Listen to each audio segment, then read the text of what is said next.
lock in. to G2. We need Koi to they lose made this. it back through the lower bracket, defeating Koi again, and then then ultimately defeating G2 in the finals. The one thing that they were ultimately praised for was their very good preparation and just the fact that a lot of the individuals stood out. You talked about how Super developed a lot, but we really saw the impact of the Alvaro Elyoya synergy that I think really brought them into the first seed here coming into this tournament. Absolutely, and it has been core to a lot of their success. The fact that this jungle support duo has been so impactful. You know, when I watched the LEC playoffs, Elyoya was able to create such meaningful advantages, you know, keeping up in farm, still putting on pressure, being very efficient with his play and with his ganks, and when he is able to group up with Alvaro, it's really impressive to see. So we'll see if they can get out to a good early start here. One from Jojo. Knight, of course, will have the push, range versus melee, that is no surprise, but Jojo is going to be playing Fleet, second wind, here comes as well the combo. as D-Shield, so he's just trying to avoid as much damage as possible. He is already taking a hurting here early on from Knight. Knight is playing the lane incredibly well. This matchup is really so hard. Matchup, as you are highlighting, but Jojo not doing too bad of a job. Is bot gonna get Dovin already? Is that it? Now he's looking for some information in the bot side jungle. Where is that Raptor going? Can we remake? Moving in here.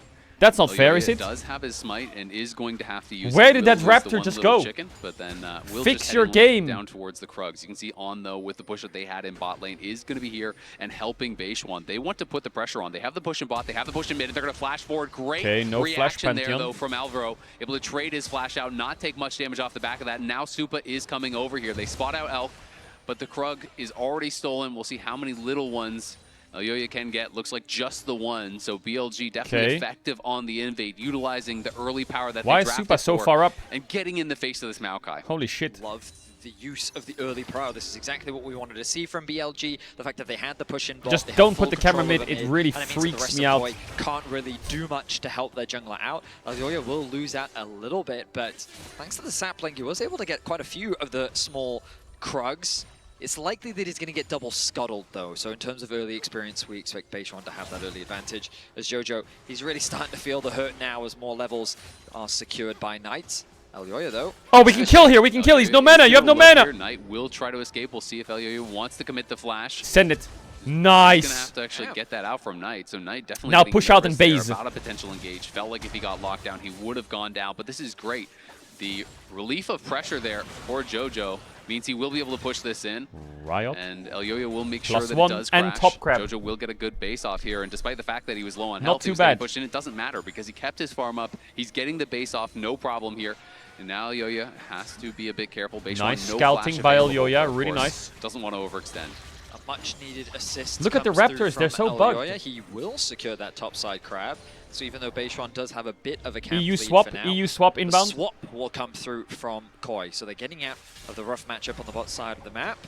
They're going to be looking to put a bit of pressure onto Bin. On the cannon, on the cannon. Hola!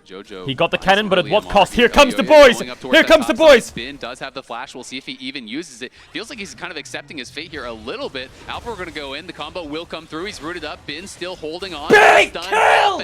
Big kill! Supa claims first blood on the top side. It's an easy. They didn't even have to use flash. Up by Koi. As you highlighted, Bin, it felt like that there was an opportunity for him to flash, but I felt the positioning of Alvaro meant that he was going to flash in response. Jojo in a bit of danger, will take a chunk of damage. But again, the deficit that he's in, he's kind of held for now. About 5 CS, about a wave is what he's lost overall, which at the end of the day, considering the matchup is, yeah, as you rightly said, completely fine. Elk needs to be careful. The wave is in a very unfortunate spot, but On is on his way to help on his way. Secure this wave for Elk, and now he should be completely fine. So BLG not wanting to put Bin under any more pressure. They will return back to the standard lane matchups. Yeah, and you can see Elk already just say I'm funny and move on, chat. That's what you have to do. Be shrugging off a lot of the poke that they're looking for. Knight is just going to let the ulti go here as in comes Beishuan. Jojo trying to get back to the tower. Okay, no ult mid. Good job, Jojo. We're surviving. Coming through from Beishuan, just we live back, those. Jojo trades nice trade, Mirwin. Cook his ass. Mirwin, nice trade here onto Bin. Bin overheats, but can't get much done off the back of that. Nice, Jojo. Big damage. Mayone. Beishuan. No rumble ult. No rumble ult. He did steal away the respawn. We're losing dragon, but I didn't want the dragon. Jokes on them. An advantage over Elyoya in terms of experience. He's also going to grab the bot crab, and I think he convert this into the dragon as well. They know that Elyoya has to pass back towards the top side of the map. And so there's not going to really be any contest here. So as we expected, BLG with that early game control, even though they conceded first blood, they still hold a lot of map control and advantages with the pressure that they have in the 2v2 and in the mid lane matchup. Yeah, it's just been all about these pushing lanes here, making sure that they are securing the push. You can see the weirding connecting there on. Yeah, gonna take a base here. Quite low. We'll have to go back to base. You know, Bin even used the equalizer on the wave to Yeah, make sure gonna the take bot a was base pushed there, in, I so think. he could rotate over towards that dragon, help out Beishuan. Making no doubt about it, are going to be able to grab that early dragon here, but the gold, of course, is dead even. MKOI still sitting in a good spot as Elyoya is going to head up towards that top side. Try to see if he can find an opportunity to put on some more pressure. I also misspoke earlier. I thought that Beishuan had secured the bot crab, but it actually only just respawned now. Oh my god, he lost in both any of case, them. Dragon secured. Grubs is going to be spawning in about 40 seconds. The bot lanes are already on the top side of the map. It's going to be a bit awkward for Elyoya because those bot side camps are going to be respawning soon. But he needs to be on the top side of the map ready to contest this objective. An early base is going to come through from Super to make sure that they can spend what they can ahead of the fight that's going to be coming Swap soon. back. Jojo with the Zerka's Greaves. Nope, I back will say top. that for Here we go. Koi, I don't know Grubbies, if they baby. want to fight early. It might Yes, be they better do. for them to concede. Obviously, giving away Time all to of fight the the grubs Herald, is not the grub, sorry. ideal. But with this composition, I don't think that it spikes super hard this early. In contrast to what BLG have, like Pantheon, even without any items, it's a very tough opponent to skirmish against. The Aurora with the amount of burst that she has available. It's a scary fight that Koi have to be cautious about how they approach. Absolutely. BLG take a plate down topside, but no one was in range to actually get it. So it looked like that gold was just kind of thrown out into the ether. Jojo, is still under a little bit of pressure here, but because it is Almost double gonna get AP 6 on solars, mid-wave, and things Alvaro is Quick level Bend, 5. things Big Maw problem on becoming this grub fight. Extremely effective here. He is just sitting on the null magic mantle for now, but I think Jojo is going to become a problem in the side lane for BLG later on, as long as he does not fall behind. But they're Nice going to look for a Q, play here. nice Jojo, Q. great No buffer flash out Beishuan. on the Q3. No flash Beishuan. As that was Beishuan's flash in for the stun, but Jojo is ready and equal to the task. Good Something we'll often game see from BLG Jojo. do is try and fight you ahead of the Yeah, objective. Pantheon to will turn take that multi- Here HP comes down. the Pantheon ult. They're going to be looking for Supa. He is getting surrounded by all sides. Supa out of position, does flash back, trying to get through Knight, but Knight will not Oh allow my it God, to happen. with Grabs the everything. first kill of the fight. Jojo trying to join up. Elyoya is going to have to run for it, though, as On goes in. Going to be Bramble smashed back. Elyoya slowed up, knocked down. It's a double kill there for Knight, as Elyoya tries to flash out, but cannot get away from the mid laner. This is the risk that we were talking about at this point in the game. BLG's champions just love to skirmish, and the fact that Knight picks up both kills is massive for BLG. Knight really being set up for success now. He was already winning out on the 1v1, and now that matchup is going to get much, much harder. The good news for Koi is they at the very least do deny one grub, but that feat of warfare is still going to be secured by BLG. So we look back, the initial engage, the flash that was used in the mid lane, it means that with the Pantheon There is ultimate, they can turn their attention not towards the the river, best setup and they for just Koi. turn their attention onto Super. He very quickly flashes. Unfortunately, he's still being collapsed from both sides, so even though he flashes into the arms of Knight, making it an easy pickup. Elyoya does still have the flash, but he feels like if he flashes early, he's not going to get away to safety, but then Elk flashes in to secure that extra bit of damage needed. Nice indeed. Yeah, unfortunate setup there for MKOI. They get over, they want to try to force on these grubs, but Supa just got surrounded immediately, wasn't really able to be helped out. And this is the tail of the tape for Knight versus Jojo. Knight obviously with a massive amount of experience, both in Tier 1 as well as internationally, has been incredible for the team for such a long time, and now getting out to that early advantage is going to be a problem. It certainly is. Knight is a player that you really I mean, cannot losing afford to game one is underestimate. pretty Incredibly good, to be talented, honest. Still having a very strong split overall, even if his finals weren't the best performance. Knight is still a standout player. Right now, he's holding the helm in the mid lane as Jojo goes 2v1 on the bot. Hey!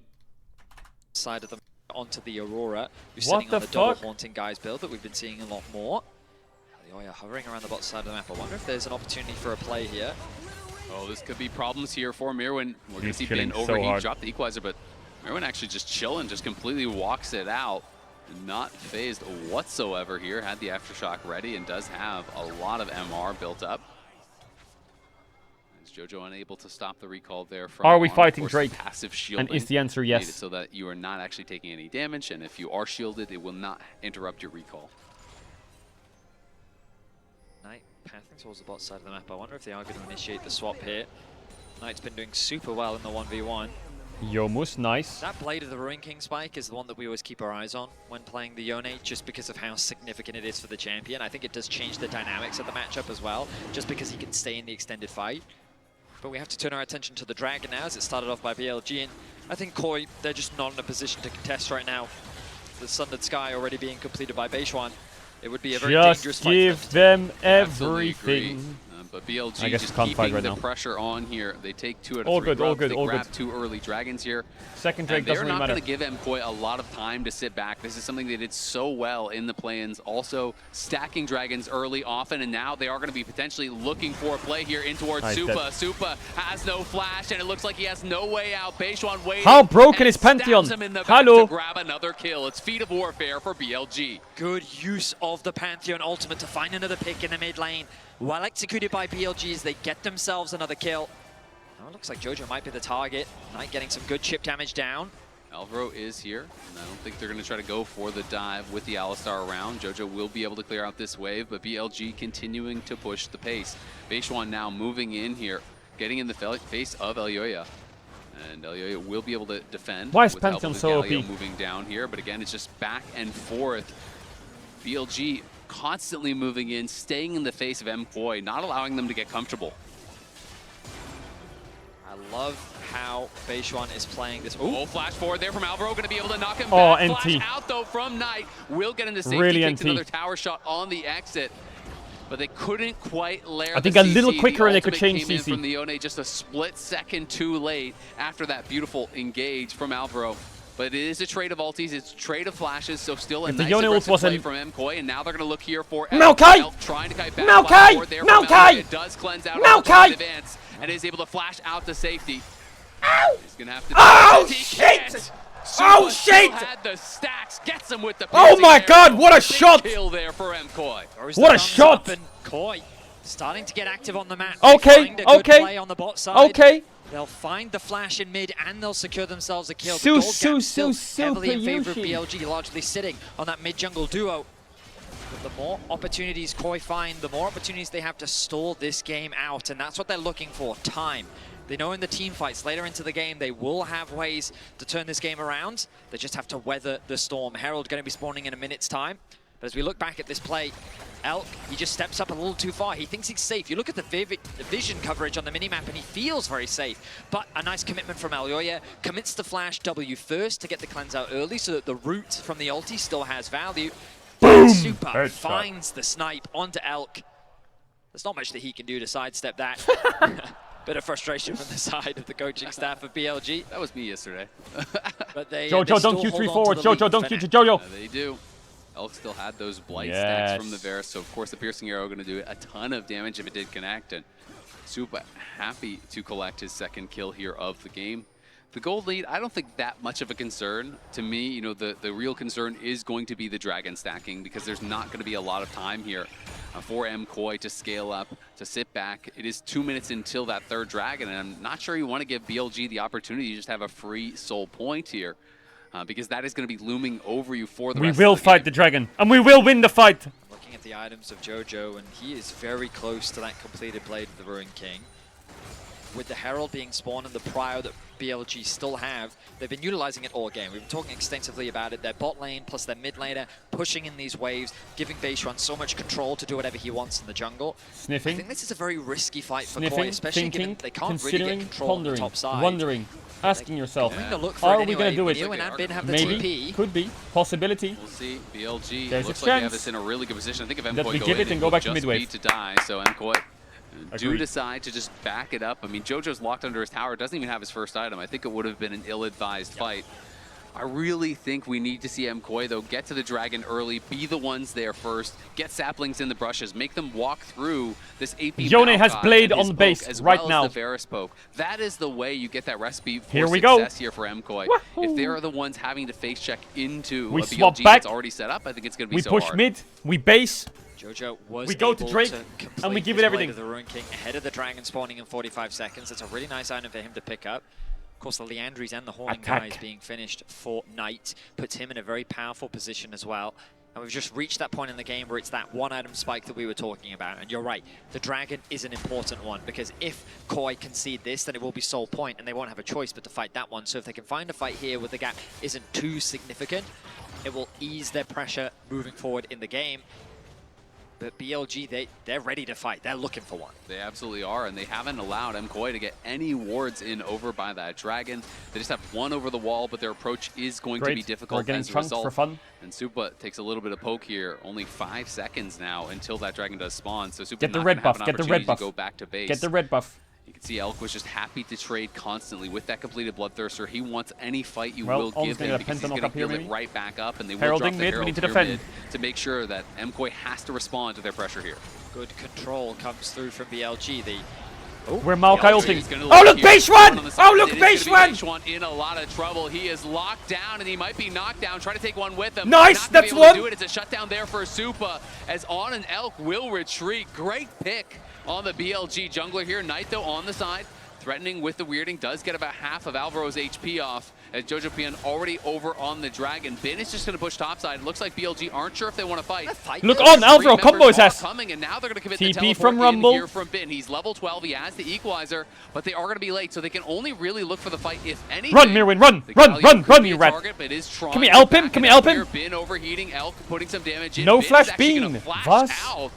BLG out of sorts over by this Dragon. This was not a good setup whatsoever, but they are going to go back in. They're looking for Alvaro. Do force out the ultimate. Knight getting some poke down. Great equalizer across multiple members here as On is looking for what the hell is happening? On! Kill On! Ow! Around the bull time coming through across multiple members. Supa gets a kill and goes on a killing spree. Knight trying to finish him off on the side. He has to wait for the cooldowns, looking for it. The weird in the flash! The kill, and now base flash! Into the what the hell? Diving the inhibitor towers here at only 18 minutes into the game. They keep them interested. They wait for the Pantheon. He respawns. They get the kills and the tier 2 tower. I'm amazed that BLG made that fight work. Can we just get the fucking Dragon and get the fuck out? How hard is that? Dragon go down, but you nailed it. We are tweaking. Koi interested. You can see that Koi wanted to base, but they kind of kept trading. Can we just get the Dragon and get the fuck out? So they stayed a little too long on the map. That meant that the poke that was coming through from BLG was sticking.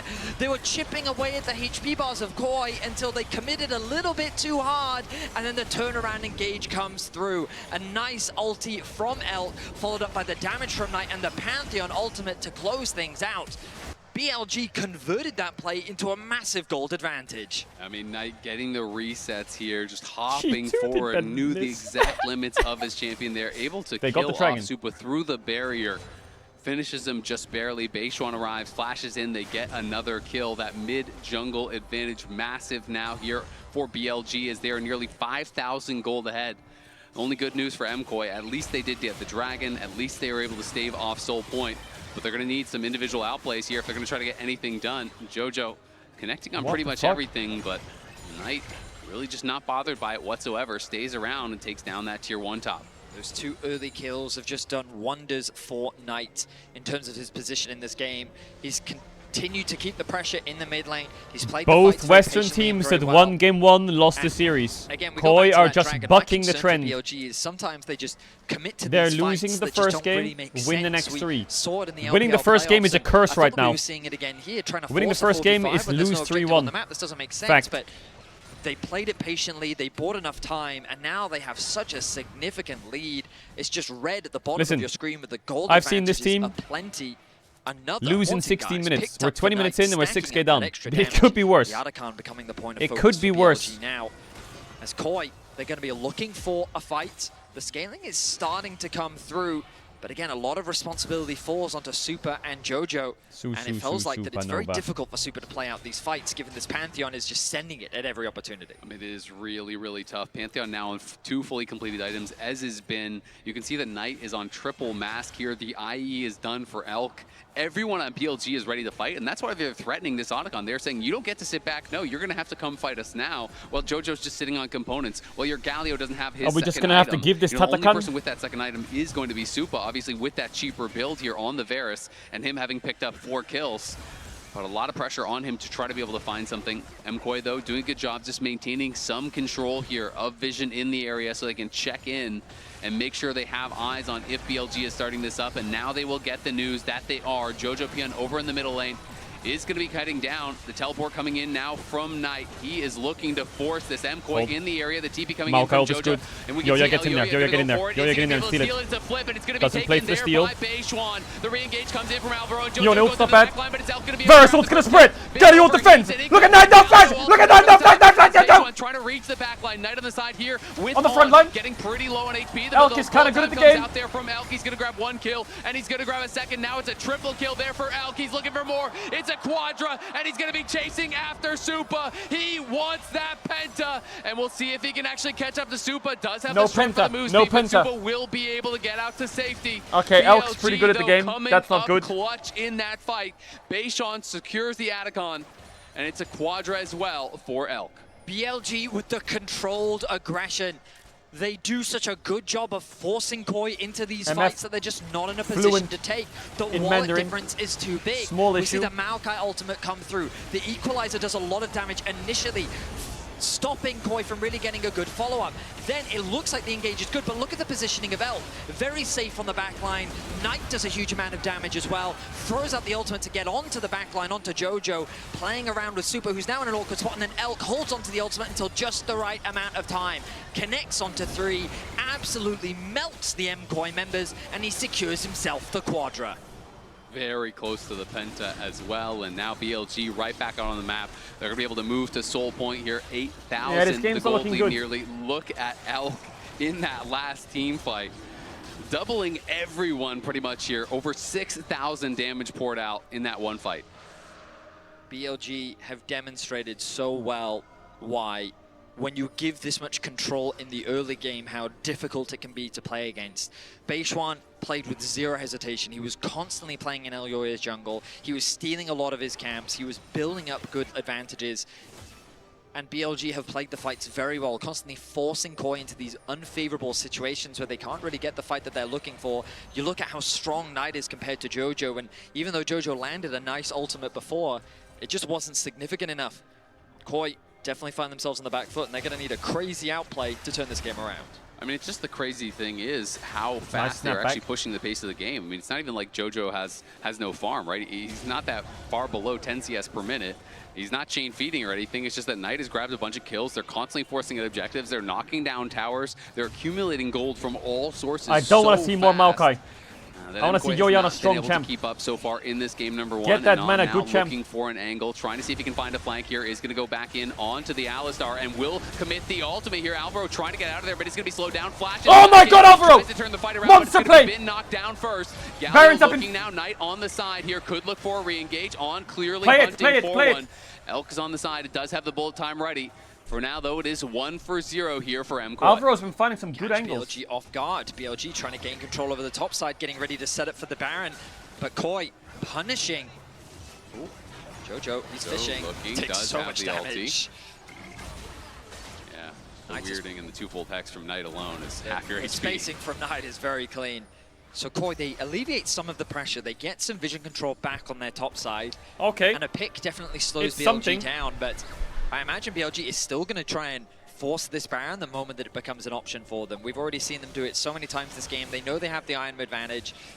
I mean, you can see that Muramana isn't even fully stacked for Supa. That's how far behind they are. They've really Well, been they're gonna rush struggling Baron to on keep spawn. up with the pace of the game. And now the TP comes through. They're just going to start it. And without any hesitation, yeah, They have BLG double will smite, force double the smite, issue once double more. smite, Yep, they're double started smite. right here, right now. Ben Double just smite. picked up the Seekers. He is ready to Yep. go. Alvaro trying to create some space. Remember, he has no ultimate. Neither does the Galio. So those key tools will be Push missing. them off but it. BLG Alvaro taking that Aura Baron. looks It's at only them, 25 forces minutes them into off. the game. Okay. It still hurts quite a lot. Okay. They have to be respectful to that. Okay. And we'll just back off, allowing MKOI to reclaim some vision in the area and buying some time for Jojo to head down towards that bot lane, potentially go for one of these outers and maybe claim their first tower, maybe claim a bounty. Oh, you're right. Koi actually haven't gotten a tower yet this game. They are. Okay, we didn't have to say that out They loud. really We all haven't know it. just We don't have to say gained it. any control in this game at all. So BLG, they kind of have choices now. Like, we can literally Continue see the pressure on minimap. the We don't Baron need to if say they that want out to, loud. or they can just wait for the dragon. That's crazy. No That is reason crazy to that was said overextend, out like, loud. 3 items finished on Elk. We can see that Beishwan with a 3-level lead over his jungle opponent. 2 levels now, but and 10 stacks on the Magi's. I mean, Knight, he loves his Magi's. He loves his Magi's. This guy has never seen a bad Magi's game.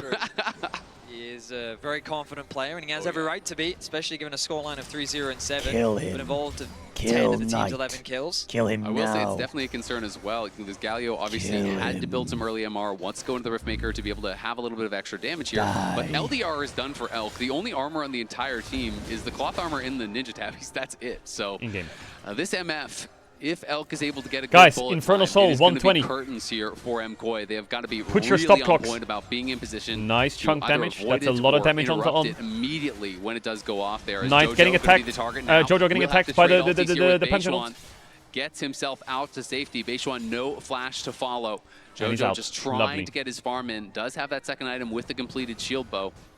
But it is going 1 to minute be on Drake. difficult Yone here. ult should be up. Definitely wants to get in towards the third, fourth item. Try to catch up. Try to get a little bit more on even keel Nice here with poke BLG. again but BLG, onto Own. Only 50 seconds They have until double potential smite soul, and they're just not for willing to the sit Dragon back. Soul. They never Are want we to give cooked? MKOI any time. And the timing of this is fantastic as well, because you'll Are notice we the cooked? base comes through from both Knight and Elk at exactly the same time. The Pantheon ultimate was just used, but it's likely going to be unavailable for the Dragon fight, but that's Get him, okay. sapling. Rat. Because the waves had already been pushed in. They come back out onto the map. Knight now grouping up with his team, just kind of abandoning the top side. But Jojo, he's too afraid to play that deep on the top side of the map. So BOG continue to have full control. They know they have a huge experience How do we kill advantage. Misfortune? How do we do that? Now they're setting up for the We Dragon. TP in gonna come through. with It's going Yone. to be spotted out. Knight's going to try and punish this. Missed timing. Doesn't have Missed the timing. right there. Missed timing. With the weirding and the twofold hex, thankfully Hold. for Jojo, because that would have been his teleport, and that would have been potentially 30, Hold. 40, 50% of his HP. Could have been very difficult fight. Mirrored on the side. They would have been looking at. Bin, though, level Pink ward 16 used. now Knight has spotted. Pushed out. the equalizer ready here. 8k down, playing like we're 8k If up. he can find an angle to get it. Ult Elk comes not out. at level 16. Oh, nice Alvaro! On is looking for the engage. Nice Alvaro! He smurfed that fight so hard! Though from Alvaro, but Mirren's down already here. He knocked He's gonna be Rakan away and he away. queued the MF ult Actually, instantly. Elioya did fall. Beishwan going But it's for it. not He's enough. going to be able to get the second kill. It's More? BLG running over the fight. As Supa has to flash out to safety. Elk trying to Come on, survive, Supa, but not able to Yushi! do it as Jojo Pian knocks Wait, they're him kind of down. cooking over Knight here. and Bin on They're the kind other of side are cooking. winning the fight, but Jojo, this is you, Beishwan baby. and Canada! Alvaro trying to survive here against Canada! Alvaro, and Jojo Canada! It's really up to Jojo now to try to make something happen. On running for it, Alvaro has no way out, and Bin and Knight are rejoining Man, with Alvaro the team fucked here. their whole BLG engage. winning another fight, knocking But we just MKOI don't have back, damage. and are going to be able to claim the soul as a result. BLG is just so fast with how quickly they engage. You'll notice that the moment Koi was in that choke point was the opportunity that they needed to force the issue. Bin looking for a collapse onto Jojo. Oh, Knight here as well. Knight. Jojo's in trouble. Jojo, cook his trying ass. to dodge out as much damage as he possibly can, but stopwatch. the Seekers is there, That and that's item. all Bin needs. Jojo gets cooked up as Man, they were BLG 8k down and their take the kill, fight take wasn't the that soul, bad. and That take fight looked like they were everything in this 3k game. down, not 8k down in that fight. I think the MasterCard series will be good. priceless moment Because of some of what Koi's was team fighting is not that the bad. soul fight in favor of BLG. I don't want to be an again, Alvaro Koi, they Glazer get too hard. position in the Maybe I'm river, but glazing then him they a lot. kinda get funneled But what he into does this here is choke good. point, He knocks and Bin doesn't Rakan hesitate. into He the just edge of drops Knight, so the it doesn't do normal anything. ultimate down And he Q on flashes his MF right there to in the follow up. first frame of her Alvaro, ult. good target So it selection, gives a trying to lot of keep space to Elk Koi to play the fight. But Knight is just hitting whatever target he can, and he is dishing out serious damage. He goes onto the back line, he gets his ulti off, he turns his attention onto Super, forcing him to flash W away. Alvaro.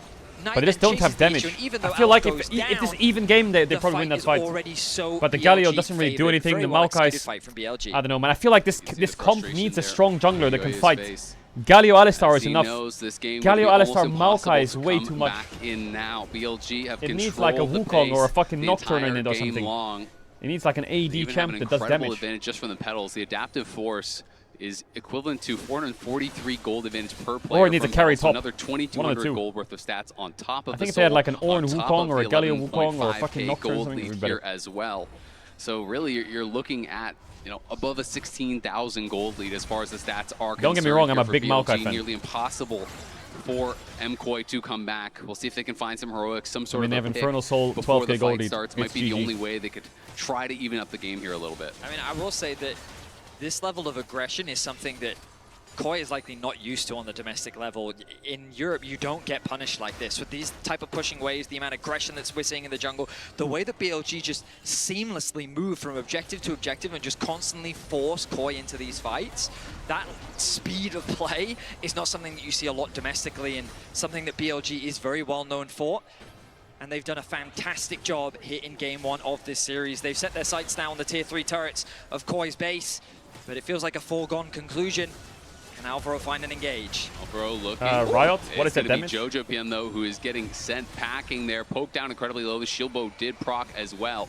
Knight working on this mid lane inhibitor tower as Galio trying desperately to clear out the waves. Not going to be able to do it. They're going to drop the equalizer here. Supa is in trouble. Beishwan flying into the back line already. Alvaro trying to turn around. Supa's going to be targeted, and Supa's trying to stand. He's trying to fight. He does get a kill here. And now BLG potentially in some trouble. Knight, great stasis. The taunt not going to be able to connect as a result. Knockup cancels the jump. Is it worth it? Oh, yes. Back in. Galio coming through. The bullet time buying space for the team to get out. They are able to escape. Knight stays alive, as does Beishwan. Close fight there from MKoi.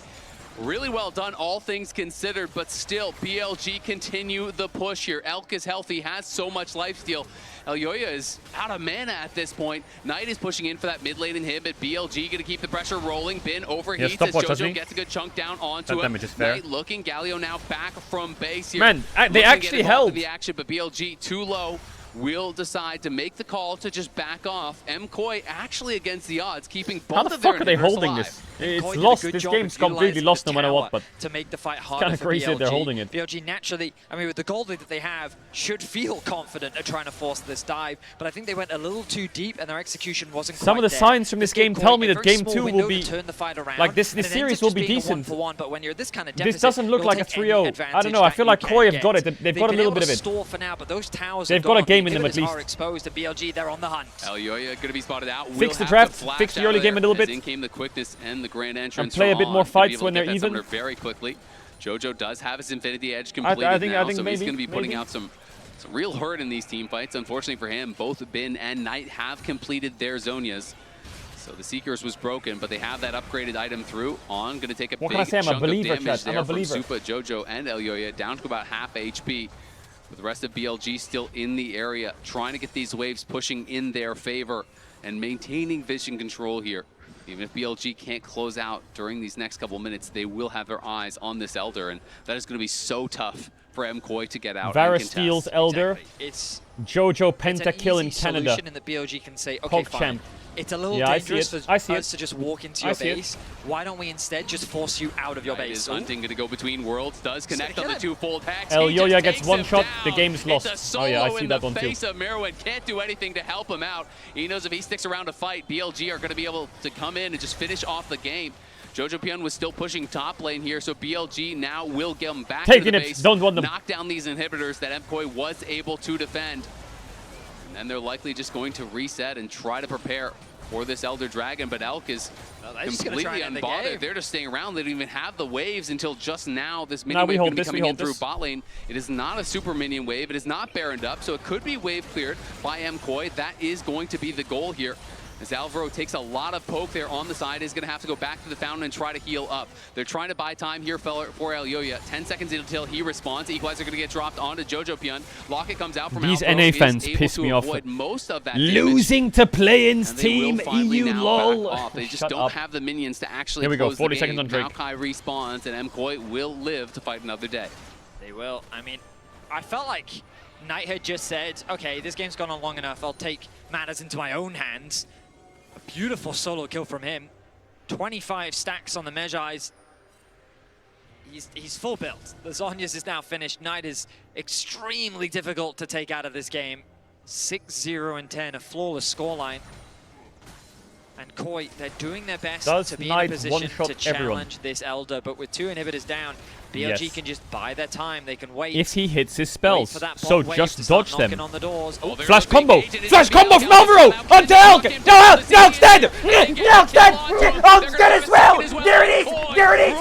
That's a alive 5v3. here as Knight gets a big Alvaro shot with the down trigger. on the Bang! champion. Can they force the hand of BLG? They need to get the Elder, and they need to get the Elder right now. They can't allow BLG to have time for the respawns. BLG, though, do have both their solo laners available, and they have their jungler. They look like they want to fight. The Equalizer is going to be used, and in comes the Pantheon ulti. Jojo's alive! Galio ult is big! Supa's gonna die! It's going to be Mirwin trying to create some space here, and Supa flashes back, but Ben takes him down anyway. The solos from BLG and the jungler in a 3v5, too far ahead. They don't care about the numbers. They've got the quality, and they are TPing in to look to put the finishing touches onto a beautiful game one. Bin and Knight, eyes on the Nexus now. It's all up to Jojo Pyun. Can he make a miracle happen here at home? The Zoni's going to be popped here. Jojo Pyun in Canada! Low as Bin comes out of that stasis and looks like he's going to finish him off with the Electro Harpoon. BLG, make no doubt about it. All right, go game two. Go game two. Go game two now. Relentless aggression nets them the win in game number one. Go game two. Moment of hope. Go game two now. As they find a pick game one is useless. Go game two now. Game one and these mods ban every single one of them. Team fighting comes through still from the 3 remaining members. Impressive stuff from BLG as they did nothing but put the pressure onto MKOI here in game one. Incredible stuff from BLG. The fans may have predicted MKOI to win, but BLG sends a clear message. This is our rift. Analysts, take us through game one. Well, Billy said we haven't lost the game yet. We are not going to start today. Wow, unbelievable. I think they had control from start to finish. I think we're going to go through a couple of fights where we think they that will lose a game today. Could have approached it a little differently. Yeah, but it's a this painful is one. what you expect from a second they LPL will seed against lose a game European today. or any team, I gotta say, right? But MKOI really they will get nothing done. Yeah, it started very early, Shocks. They went for their invade, chasing Elyoya. BLG constantly had the pressure in mid lane, and that pressure in mid lane determines a lot, because let's bring up the first clip here that is very good. This is the grub fight, and so we actually have MKOI going in to start up the grubs, but the key is this BLG comp is built to flank, and look at the mid pressure here from Knight. So Knight has an easy way into flank from this side with Beishuan. Also, they have Elk with the Misfortune ultimate that we saw become incredibly big, and now we will roll out this clip. This is the first play where they've actually moved Varus, the low mobility carry with no dashes, into the center of River, where it is just the most juicy spot for BLG to be able to flank. And there you see Knight comes in first, and this is the first moment where Knight actually gets 2 early kills on the Aurora and will be very powerful. Yeah, it was a bad fight. Yesterday, Shanks absolutely put on a clinic as Aurora, and Knight was taking these 2 kills here and did the same thing. He was a menace, but not just him, the entire team. Do you feel like MKOI should have kind of been aware of the fact that they were in a pincer position with an immobile ADC in that moment? Yeah, so they were clear thinking, okay, we have Alistar and Maokai, like maybe we can be able to appeal for this Varus, but the 2-pronged attack, you know, the Misfortune from the top side as well as the mid lane prio just means it's so hard, because Jojo didn't have mid lane prio for the entire time, basically. Yeah. Except for the I think they need a better draft. Where Maokai ganked for him and they got better draft, yeah, please. With the composition BLG has, there's literally no room. They got for 0 towers. there, Yeah, well, they like, fucking. At that point, you're right, Shocks. Like, if you're Varus in that situation, yeah, everything fuck can you, reach idiot. The Aurora can reach you. You hear the me? Pantheon can reach you.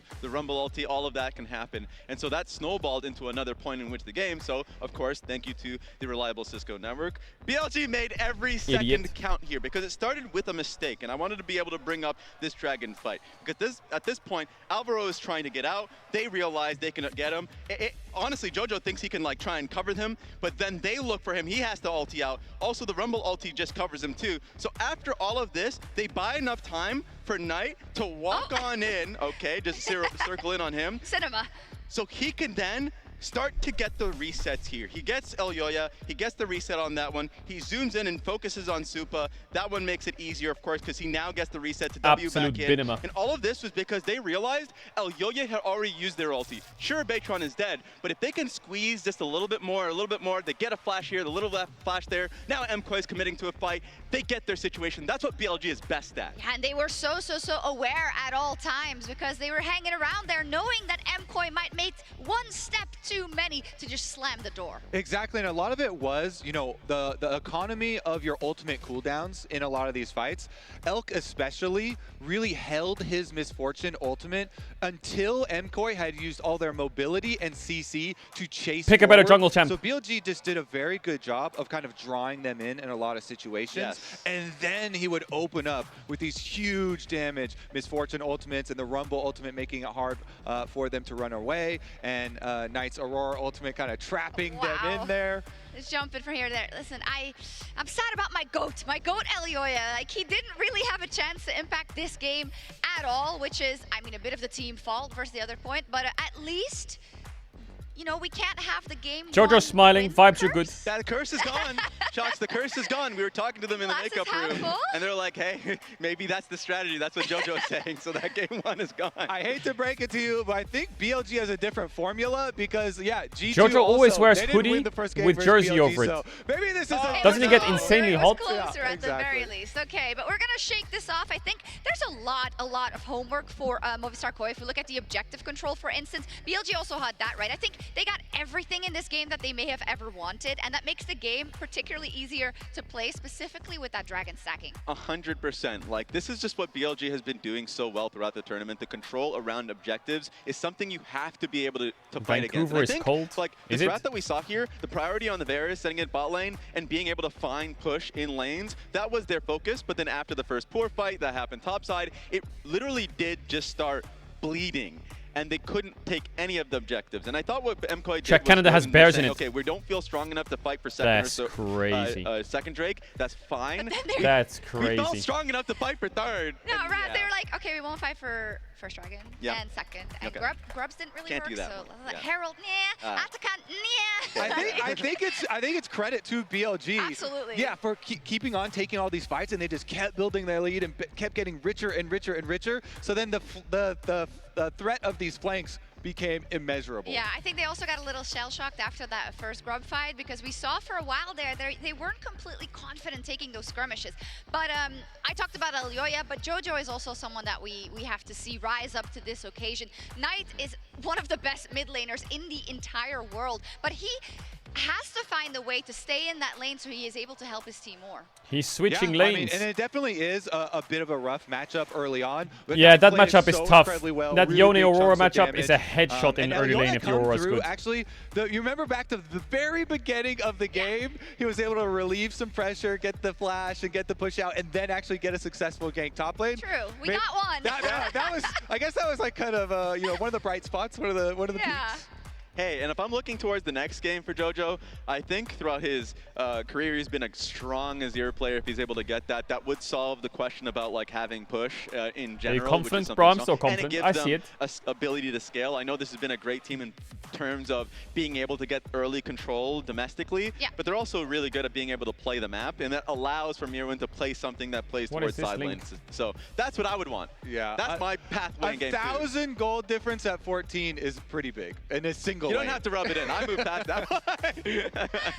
MKOI picked the blue side, so we'll see if they cook up something different for us. No red side counter pick yet for Mirwin. That's sad. Maybe we'll get to it later, but we're going to take a quick break, and when we come back, hopefully MKOI and Jojopyun can rise up against VLG. This guy comes in the chat, drops his prime, and then he writes first time message in all caps after following today.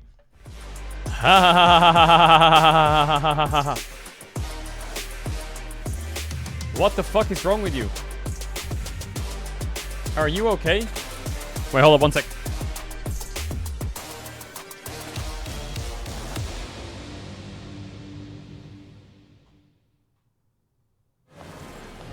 What a car. Living the dream, huh? Sweet dreams are made of this. Who am I to?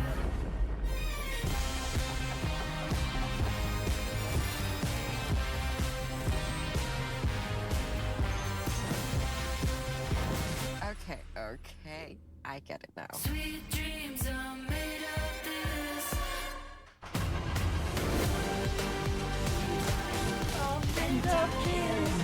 Who am I to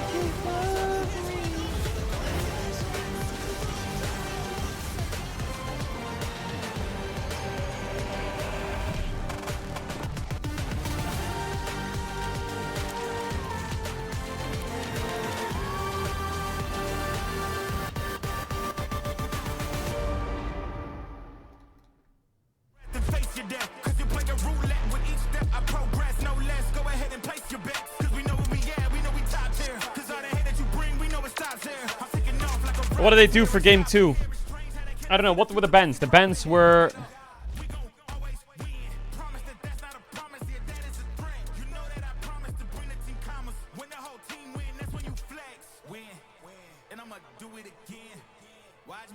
What were the bans?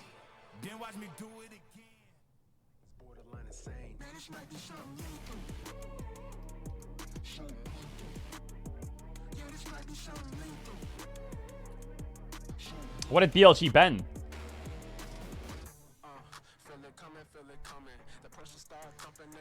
Oh yeah, TF and...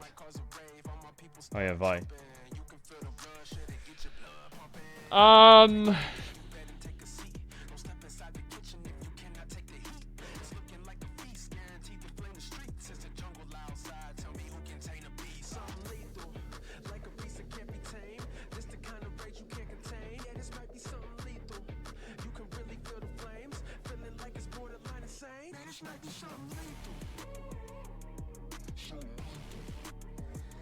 I mean, jungle's not that high prio. It'll be Sinza Wukong trade, 99%. Gwen is pretty OP with Jax ban. They could first pick Gwen. They could first pick Ahri. I think Ahri, Gwen are pretty OP. Yeah. I mean, it's just a classic.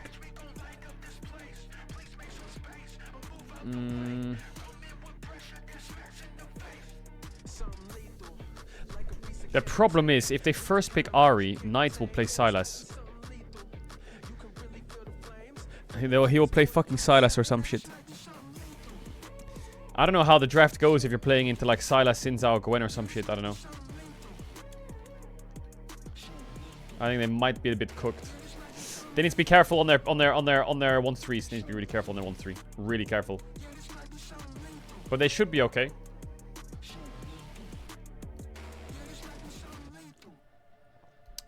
I think what they could do to avoid all of this is give Knight Ahri.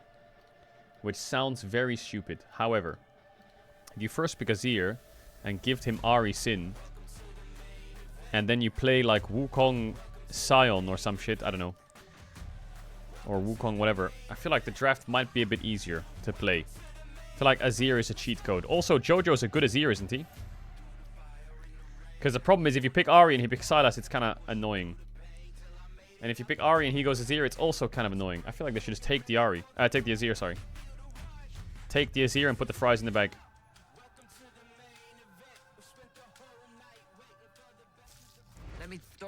Down. Ground. Round.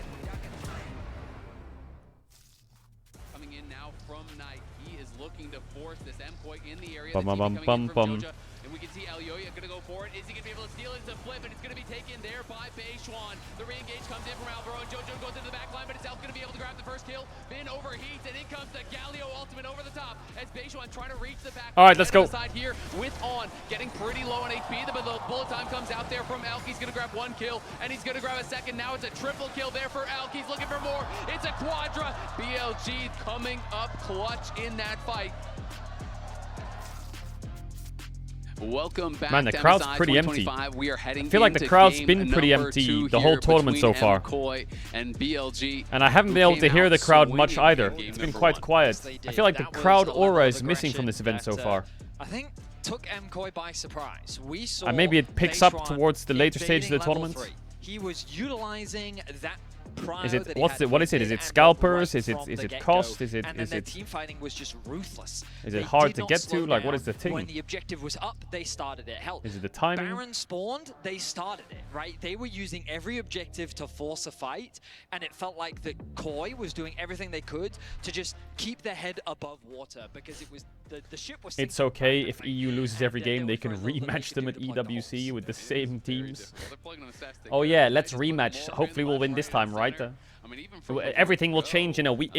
Bro, it's a 3-day turnaround. Nothing's gonna change. Unless difficult for him to just kind of naturally pass. Hey, there's probably less best of 5s, which means more chance, right? MKoi to get into their comfort zone here, and we'll see if MKoi can get. All right, Poppy, Annie, Talia, TF. Yep, it's same as before. What happened last draft was Jack's ban. First 2 for BLG are the exact same. And they banned fucking Vi, I think. Across the board. So I'm concerned with the Ari, Azir, Sylas trade right now. Is what they're going to be thinking about as an early I'm a bit concerned by that. on something that gives him a bit more agency in the early skirmishing department. They ban Ari, so I think what they're doing here is saying if we ban Ari, we can first pick Azir for free now. If you ban Vi, it's a free first pick. If you ban Azir, we get Vi. So we'll see what direction he chooses to go for. So they ban the Vi, so they get the Azir. They're gonna lose the Gwen. If they want to go for a little bit more range. They're gonna lose the Gwen, they're gonna lose the Xin Zhao, and they're probably gonna play into Sylas or Akali. They need responses to it. Here comes the Azir, nice. Here comes Wukong, and here comes Jax probably.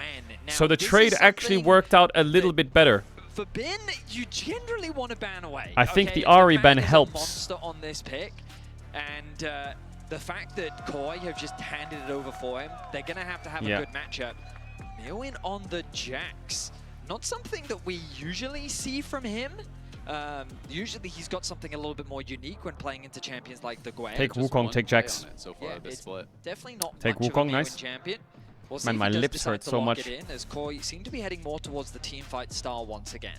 Absolutely. Azir plus the Wukong, incredibly strong as far as team fight I like goes. the Rel actually. Alistar's out. Was stellar on the I like the Rel. in the last game. Unfortunately, it was in a loss, but no, it's because really I have allergies, chat. On point in that game. I had allergies to something and my lips swelled up. Of MKoi in that first game and is going to be on another engage. Knight Syndra. You want to play Syndra into Wukong Azir Rel? Okay. I don't know if that's good, but in team fight, high Caedrel, get in the rat cage. Who the fuck has that sign? Made me initially learn most about Knight. Victor. Absolutely stellar on it for so many years. Instead, it is. I like Koi's champs so far. In the Victor here is going to be going towards one of those control mages. People do generally. I like Koi's champs. I feel like they're in a good spot. The only worry I have is if they play like a Scion or something, they're walking into Gwen, obviously. So let's see what top matchup they can get. I feel like he might just play like Vex top or some shit. You're completely right. Once you get that upgraded E, those is Brown ban good? Evaporate. By the Victor wave claim. And it's going to be interesting to Poppy, see if MKoi can put pressure on that mid lane. Poppy, Alistar out, so in this matchup, once Rel is still strong. The only champ left really is Braum, but I don't know if Braum is that big of a deal. And then rinse and repeat for a kill. That's the kind of play you are looking for. So we'll see if MKoi can find a way to put on that aggression. And they clearly are not so worried about the Jax, more concerned about some of these other niche picks. That Mirwin I think Jax is a crazy pick. I don't know if I know Mirwin doesn't have the most Jax games, but I feel like Jax is just good against those champs. Trying to pay that respect to Mirwin with a targeted ban. They're aware that Mirwin plays stuff. Ooh, I wonder if Mirwin's going to play Akali top, actually. We don't know. Truthfully, we really don't. I wonder if he's going to play Akali top. It's actually not that bad. You never really know. It just loses early. For a Gwen, but against Bin's Gwen, you've got to be ready. So we'll see if he goes for something unique or if he instead goes for more of a team play. They could just go for something tanky, look to try an early lane swap, put pressure on Senaban, okay. I mean, we have Kai'Sa, we have Ezreal, we have... I mean, Jhin is open. Ezreal could be something that they think about with the Brown ban, really good, like it. I do wonder if that's the direction that they do head towards. Like it a lot. Super's most played from Spring. We'll see what BLG want to go. Leona. Okay, so what's going to be traded here, I think, is Jhin, Ezreal, and Kai'Sa could be a trade area. I think if Koi go Jhin, they'll go Ezreal. If Koi go Ezreal, they could go Kai'Sa or Jhin.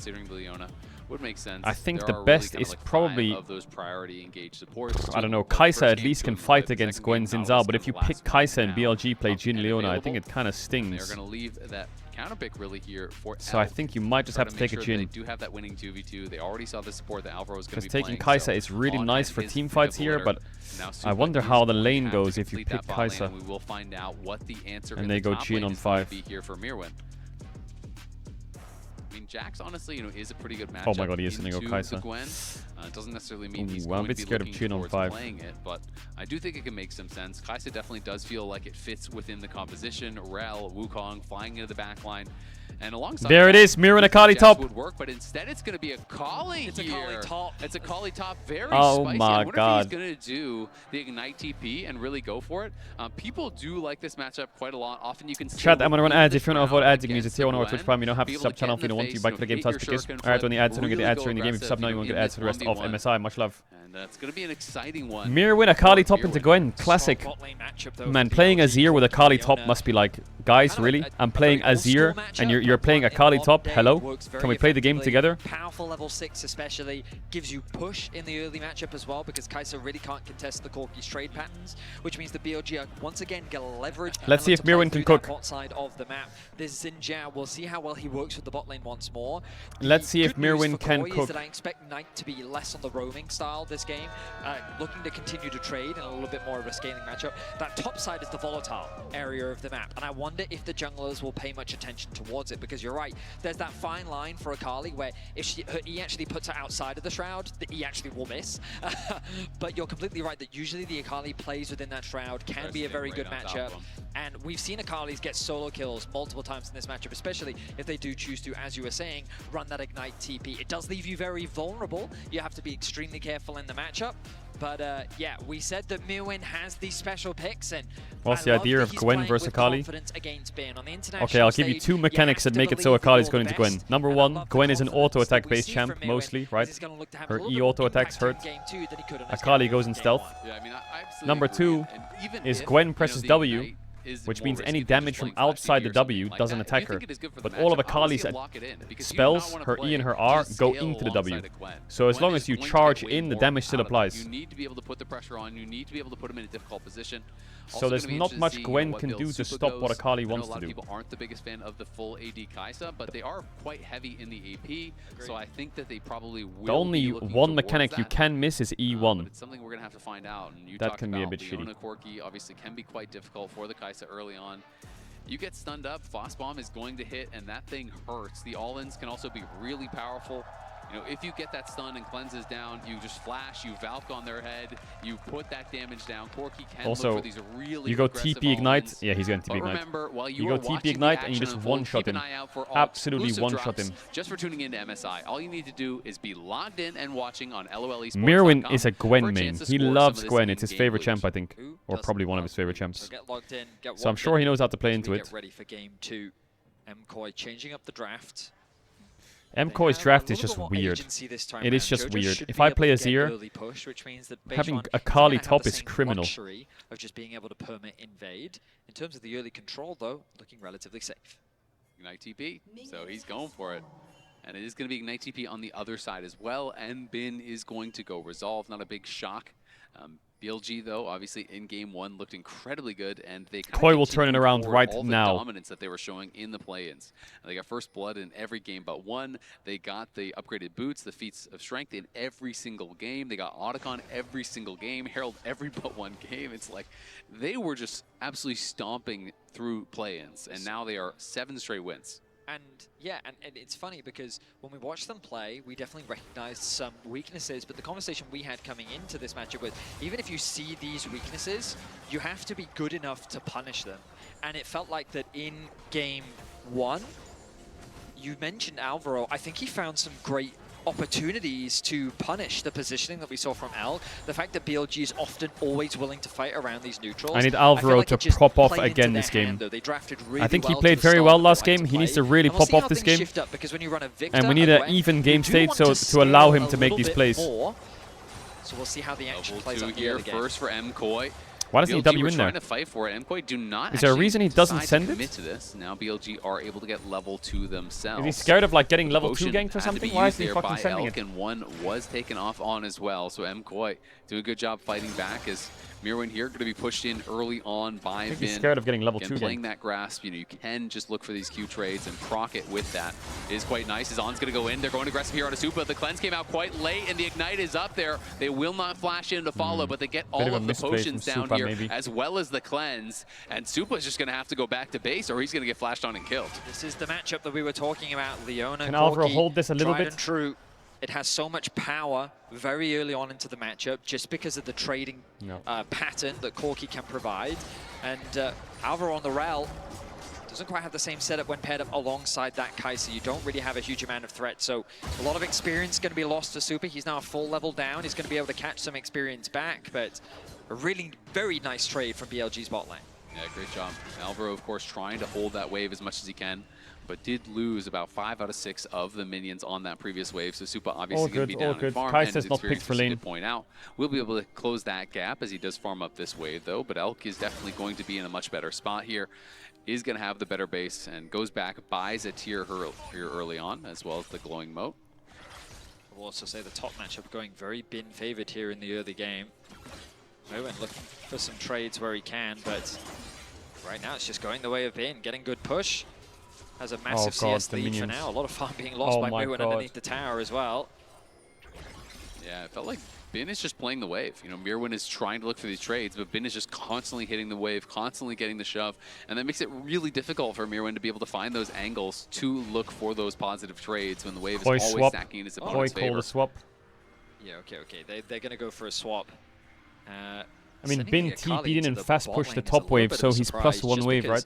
My expectation was they want to keep this matchup for as long as possible, the Akali into They the could Gwen, freeze it, though. It is a counter pick into the Gwen, but I guess they're going to try and get Super and Alvaro out of this bot lane matchup. Bin can't really break the freeze unless he kills them both 2v1. He's just looking for trades. I mean, he's a 2-level advantage on both of them right now, but has he overstayed his Is he welcome here? trolling? Bin could be in some trouble. Skip and slash used to try to get back to safety, as they're going to flash forward and they're going to commit to this. Nice, Bin big is trying to kill, turn big around, kill but for he's not Super going to easy. have the damage. And it's quite hard to dive the Akali. Strike there. It is Alvaro quite and hard to Supa dive the punish, Akali. And again, it's first blood. I mean, he used everything to try and fight them, and you're right that he had a 2-level lead over them, but you don't have flash, Bin. Mirwin freezing the tried wave to as use well. the Ignite so that maybe Nice you could swap trade by 1-for-1 Koi. against Super, but The Kai'Sa Supa, needs the base now. after being punished so heavily on the bot side of the map, walks away with first blood. Yeah, he's got to be really happy about that. And Elkanon have got to be a little bit frustrated there with Bin. The Nice, advantage that they were able to gain. I don't know is how the now wave kind is, of but gone. hopefully it's good. Jojo here Looks incredibly okay low, on the but minimap. Knight is very low on mana as well. Nice, we see On now Owen. moving over, will be spotted Good here play, by good play Elyoya. by the bot lane of Koi. And Get that Alvaro kill, in big the pace, area good shit. also. Yes, Both like it a lot. teams looking to cover for their mid laners. Okay, they're actually going to keep Super on the top side of the map. Of course, he's TP fallen back far by behind Jojo. in terms of CS and experience, but in terms of gold, thanks to that kill, Not going to miss a minion here in not terms of doing XP. too badly. Hola. Going to have Hola, to be very Bin. respectful. He will spot out Alvaro. Alvaro. So far, not really getting involved much in the action. And for Elyoya, I will say this is great news. On the Wukong, you just want to get that level 6 as quickly as you can. Still freezing Repeatedly top. go for these full clears. Still and you hope that freezing the top, lanes aren't denying too Gwen the volatile. minions. Mirwin Love it. is, I think suffering Mirwin a is little chilling bit on this in weak this side. 1 versus 2. He doesn't is really absolutely have chilling. many playmaking He's options, losing and minions, he's but he's also getting a lot of XP. ran out of And he's really pots hard that to he can dive. utilize in the lane for now. They have to dive him in Yeah, 2 mostly just turns. playing for experience at this point. You know, he knows he can't afford to take damage because with wave slowly coming towards you, you need to make Whereas sure you top have is enough health frozen, to actually hard catch frozen. the wave when it finally does come. Oh, Alvaro sniffed Bin, though, something. getting zoned off, still not level 6 as Alvaro's going to take a swing Nice here. chunk. Does land the Shattering Strike. Supa Nice getting chunk. aggressive. Bin, if he was 6, might be able to turn this around, but this is difficult. He's going to go for it anyway. Supa could be in some trouble. Remember, he has no flash. Does level up to 5, though. Great peel What coming the through fuck? from Alvaro. Oh, The stun is Bin going to land goes with in. Shattering Strike as Bin is trying to play for 6. He really wants to get it. He still needs one more minion. Now does get it, What but the it fuck? doesn't matter because Elyoya has arrived, and Elyoya going to be able to grab this kill. You have What to the think fuck? eventually. Bin Is that guy mental? again overextending. Didn't quite have the experience to get 6. Otherwise, he might have been able to make the play work. It's really interesting because you're completely right that Bin thought that if I, I mean, could I just don't get blame this Bin level for up, that. I it'll be actually completely don't. fine because then I can turn around this play. He just you could see sends how much it. damage he was doing. Kinda to respectable, Super. actually. In a 2 versus 1, he almost just straight up killed His him. team's on but Drake. he just didn't quite have the damage. Jojo Oh. gets the flash. Oh, Jojo Pune! Follow Jojo bites his time, and now they're going to be able to grab Nice, the kill in Jojo! mid-lane. He Beautiful fakes it play and then from the re-engages it. mid laner. Oh, yes, Jojo. Didn't Oh, hold yes. his nerve there. Flashed early, did not reactively flash to the ult, and that Alvaro's just there. allowed Jojo Boom. to El flash Yoya's later there. Boom. with the ultimate Love to to follow. see it. So Big we take pace. stock of the game state, and Jojo now has a lead. El Yoya now also has a lead. This is Super more has like been it. able This to is close more the like gap it. that Get was some built between him agency. and Get some Elk, fighting. with Alvaro sitting on a 400 gold lead of his Jungle own. support if Koi is Koi moving off to a together. They good freeze start top. here Jungle as they're hovers being kill. super They go proactive on the mid. map They and gank mid 3-man frankly kill. just punishing the On and mistakes of Baserun BLG. are not there together looking yet. Good thus far. The solo laners here from Oh, BLG Mirwin. definitely not looking infallible in this second game, and Mirwin You lost the taking cannon for that. Shuriken flip here. You lost the Now cannon at a for that. point where I think he just has kill Lost the pressure cannon, on buddy. it. Buddy. With the Ignite especially, Bin has to be very Ooh, careful yeah, with the get level the plant difference. from him. Really does, and wanted to talk a little bit about Alvaro as well as El Yoya. These guys have been so core to the success. You know, they play so well together. We saw them link up on that top side as well as around mid lane. And generally, where they go, good things happen for MKOI. You know, someone wondering if thing if it's up. Much love, I appreciate version that. of MKOI Can we is fight when this? these Is the two are Wukong working ult up? together and they're being unlocked on the map. And It's still on we're cooldown. Hopefully going to get to see it now. Level 5 still for Alvaro. And no ultimate for El Yoya or A bit hard to Jojo fight this, here. boys. Just saying, So a it bit could be a hard. difficult approach. BLG just trying to focus Nice, on no finishing off the Leona final E. grub. Maybe we can Should sniff. be able to do No it. sniffing? Beishwan Okay. has no smite. El Yoya does, but just no real angle for him to approach. So all Didn't three want the grubs grubs anyway. will be claimed there by BLG. So BLG continuing to demonstrate their proficiency of playing around these early objectives. Really good job by them. Elk forced to Alvaro's away. playing with them. Alvaro, nice Playing crash with, down toying there, with just them. buffering out on the Zenith Blade. We saw Mirwin was scrapping again with Bin on this bot side. Both of them do have ults and ignites ready, so definitely could be a spicy fight if it does break out. Aspect And length, thank you so much, Jojo love. now having gotten Appreciate that it. first kill is definitely playing with a lot more confidence. You can see him posturing aggressively here, looking to get that Q auto poke down on Knight, wants to keep him pushed in, and is going to be able to grab a plate here very likely. El Yoya spotted. Yep. Mirwin is going to look. Cook Shuriken his flip ass. does connect. Bin going to have to try to get out of there, but he Cook his has ass. no flash. Remember, Boom! Ignite TP, Boom! no way out. Mirwin Boom! and El Yoya going to be able to group up and grab a kill. Honestly, I don't even know if El Yoya was needed. That looked like that was going to be a solo kill He to was me. needed. And getting some in gold for a to little Mirwin's high five. pretty much, yeah. But El Yoya getting involved in the action on the map. 1-0-2 scoreline for now. 1.3k the overall gold lead. Of course, it's not really being converted into many objectives. That is where BLG still hold on to Jojo the freezing advantage. mid. The fact Alvaro that they've gotten cold. the first Sits dragon, in bush. They've been able to secure all 3 grubs. This next dragon is Jojo gonna be can important drift. because Koi, Jojo can with the shuffle. leads that they're starting to build should hit those item spikes earlier. We have And the fact Kai'Sa that ult Knight as is well. Going for the Rod of Ages build means that this Victor Why aren't we putting is numbers gonna on this be midwave? very Was? slow to scale, and I Why wanna don't we see put Koi Kai'Sa and playing Rel and similar to everyone on BLG, midwave? where they That's a should be no-flash spiking Victor. Why is he allowed to faster, do that? So they should be looking to try and fight earlier. Absolutely are. On going to run into Alvaro here. We'll just be fighting for that pink ward. Shattering Strike not going to connect, but On eventually I think will push Alvaro back. Baishwan going to be spotted though, and you can see both top laners now headed up towards that top side. Bin though has TP advantage, which is going How to are be we not critical killing this here in Victor? the mid 20 when this next dragon does spawn. He's unless literally a free kill. We see Jojo or someone move up there Yeah, to yeah, match scheisse, who can Junge. actually get down for this dragon. It could be a bit problematic for MKOI. One thinks he's got position, zoning super away. The wave being denied. And this is the biggest thing between the 280 carries, that experience difference. It all comes back to that level 2 trade that happened. Ever since then, Super's been playing catch-up, and to his credit, he's caught up in terms of Jojo gold, but is that playing level good. difference is still very relevant. A full level between the 280 carries. Are they putting Super will Akali have into ways to claw Victor that back later and on into the Azir game, into but Gwen? for now, Was? Elk is really the strong point for BLG that they should look to try and play around if they do want to contest these neutral objectives Why? moving forward. Maybe he's the only one up in gold right now, and it is a very slight gold Oh, lead because for Jojo has Elk. TP for Drake and Super will be Akali able to doesn't. collect this wave and close the gap to maybe like TP 100, situation. 150 gold, so not Kinda really nice, an actually. issue Pretty solid. whatsoever. Question is, does MKOI want to fight at this dragon, or will Now they just Azir can just give push it top up and allow BLG to continue their and be dragon ready with stacking that they have TP. been doing all tournament Alvaro, long? a little careful here. He sees his jungler. Maybe if I hold my jungler's hand, it's better. Very Yeah, expensive jungle item. Having let's do that that. ready for the second Good patience dragon, by really nice Alvaro. spike. Doesn't Of just course, the face Sundered check Sky randomly. coming in from the other He side. waits. He waits. Still a good He pickup waits. for Baishwan. He waits. The two Good mid laners, patience. though, He will stand in that bush. just You know too what he's close doing. to the Rod of Ages. He's not